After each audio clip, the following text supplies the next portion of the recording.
So the natural evolution was for us to try and make this interactive. And here's an example of that. And this is now quite old, but you can see the difference between that static animation and an interactive environment that gives the surgeon or the trainee the ability to look through procedures at their own pace, from any angle, to change those abilities to look at underlying structures, and to see different landmarks and incision points.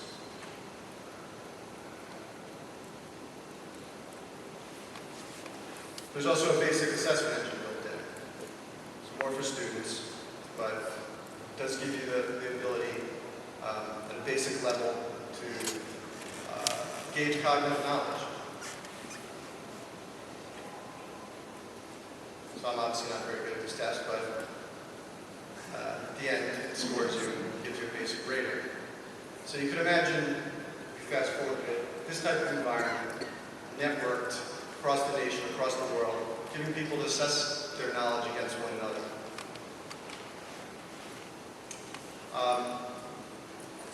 Just to show you the difference in how much technology has evolved in just the last 7 years or so, this app for the technologists out there, this application probably has 10 3D objects and is built with C++, runs on a desktop. It was somewhat heavy at the time. Fast forward to 2011, and we're able to take over 3,000 objects and run them in real time in a 3D browser, in a browser that supports WebGL, supports 3D, I should say.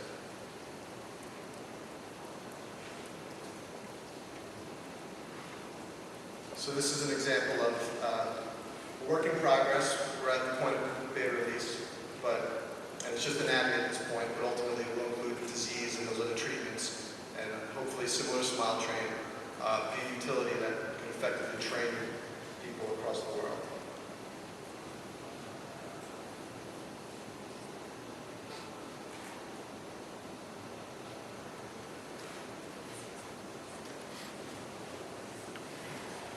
So I'll leave on that, and I'll let Joe share some demos. So this is called the Biodigital Human, and you go to biodigitalhuman.com and put in, it's a login data right now, so you put in human as the user and South by Southwest as the password, and try it out for yourself. So Frank gave an overview of one project. We work on many projects. I didn't know which project to focus on, so I'm just going to talk to you about the components of what a project is, and then we get into some questions. So, this is really the entire human body, as Frank was showing. How did we go about creating this human body? So if I just close out here, slide, just going to pull up one movie here, the process, kind of the behind the scenes of how we created this virtual anatomy. So does anyone know what the Visible Human Project is? You can kind of nod your heads if you do. So I see a few heads nodding. Essentially, this is the Visible Human Project. They sliced a cadaver, a frozen cadaver. That volunteer was actually a prisoner that volunteered. They sliced it from head to toe. This is the University of Colorado, and they took high-res digital photos of the gross anatomy as it went through the stack of the human body. And then what we were able to do is those images are available by the NIH. You can download them for free and use them for your research. So what we were able to do is, right here you can barely see that there's some green outlines around the adrenal glands. And this is the reconstruction of the adrenal glands. This is just one of the organs that Frank just showed you in that biological human. So now I've reconstructed the adrenal glands from that data set. And you can see here is a lot of polygon surfaces. It's a heavy model. So one of the things we had to do was resurface these models, make them lightweight so they can run on the web. So now you're looking at a lightweight 3D model of the adrenal glands based on that data. And this is a nicer mesh, and our artists can then sit there and paint it, put on a nice texture map. And then we add that model to the rest of our digital anatomy, and we can, model a tumor onto it and create a virtual animation or simulation with that model. So this is an adrenalectomy procedure, which is the removal of the adrenal glands, which happens when someone has cancer, a tumor on their adrenal glands. And you can see here the steps of the procedure as the surgeon's going through this. So this particular animation is put into a module called WiseMD, which is a project I worked on for 5 years, from basically starting in 2002. And that project now has kind of evolved, and it's a nationally known project. I think 40 medical students are users of WiseMD. So it's for third-year medical students basically to learn surgery procedures. So that's kind of the background process. And just a little bit of kind of what we're doing now is taking these animations, like Frank was saying, and putting them into an interactive environment and adding assessments. This is an example of one of our surgery animations from that project that has evolved into a rich interactive environment. We're also another component of a simulator is to then add some interactive anatomy. So you have the interactive animation, then you have the interactive anatomy, and that's just a screenshot of the biological human. And then this movie here is a physics-based animation. So what I showed you before was non-physics. This is physics-based. Physics-based means there's a physics engine integrated into the interactive environment. So what you're looking at now is not an animation by an animator, but the actual surgeon going through there and cutting and pulling back soft tissue. This particular procedure is called a Z-plasty, and the surgeon is themselves creating the animation in a way by doing the actual simulation. So there's some controls here, and this is R&D work at the moment, but we work on this with our colleagues at UCLA. What they've done is they've created a finite element-based virtual surgery simulator. Finite element has been used in civil engineering for many years, and now we're trying to use it in medical simulation. But I think the important part about this is what you're seeing is there's mathematics behind here that govern how this model moves. Then we can use that model and a nice offshoot of that you can render it and create really high-res animations. So in the end, our goal is to teach and to create educational material. So simulation also speeds up that process.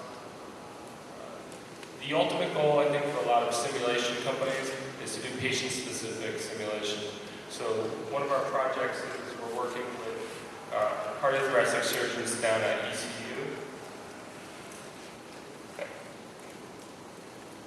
We're working with surgeons down at Eastern Carolina University to really create a mitral valve, patient-specific mitral valve simulator where you can bring in a diseased mitral valve. The mitral valve is one of the valves in the heart, and it gets floppy and it prolapses, and what they do is they come in and they sew in one of these little cords. So this is, after they do the simulator, they want to then see, okay, is this valve now performing the way I expect it to perform? And if it doesn't perform well, they'll go back to the beginning of the simulator and redo it again and try something else. That you can't do with a real patient, obviously. You only get one shot in the OR. So I think it's a huge plus for simulation. And Dr. Wyatt kind of listed some of the other benefits of simulation as well. So I don't want to take up too much more time. I guess I'll just leave you on this slide here, which is we have built one of our more polished simulators that incorporate all those components I just talked about. Is our needle injection simulator for blocking a nerve in the face. And you can come try this out. We're going to set up a demo after this panel. It has in addition to some of those components, a haptic device like we saw in Dr. Wyatt's presentation, where you have the ability to feel the anatomy. So, computers allow you to see, computers allow you to hear with audio, but you include a haptic device, you're allowed to then have tactile feedback and feel the 3D models. This procedure allows you to feel, see, and hear. And it also includes 3D vision, 3D glasses, so you can get that hologram-like feeling. Okay, so I'll turn it over to Charlene. Thank you, gentlemen. We've got a lot of things going on in this space. So, digital imaging, computing advances, power behind the graphics chips we were talking about earlier on the panel here, have fostered a new era in medical surgery simulation.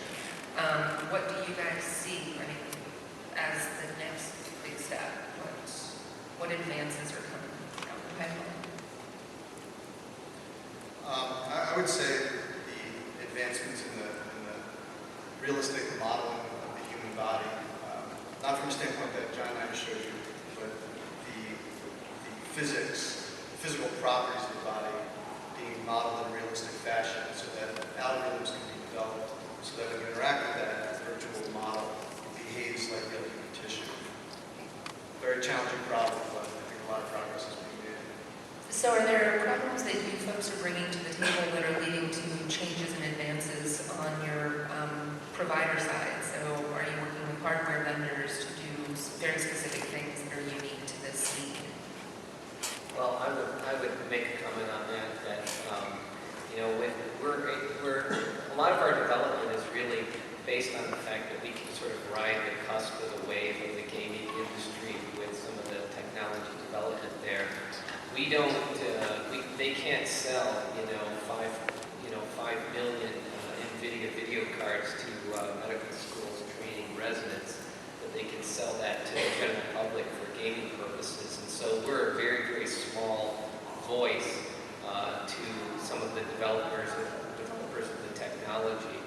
But I think from the medical and surgical perspective, I think the biggest issue that we've had is that really it's just been, I would say, within the last few years that the medical and surgical community is really starting to open up to the idea of simulation with training. We've been using the same methodology for training technical skills and our art of medicine and surgery since the 1800s, since Halstead developed the apprenticeship model, and we really haven't changed that. And we're sort of now kind of, since we're all sort of stuck in our ways, starting to open our eyes a little bit and look at applying these sorts of things and seeing really how we can impact. And I think it took the Institute of Medicine's report on that we're not really doing as good of a job as we think we are, and we have to do something. And embracing this technology really is one of the ways that we're going to be able to make an impact on the way we're delivering healthcare. So it's the medical community finally kind of waking up to the use of this kind of technology, I think, that's really going to open it up for us.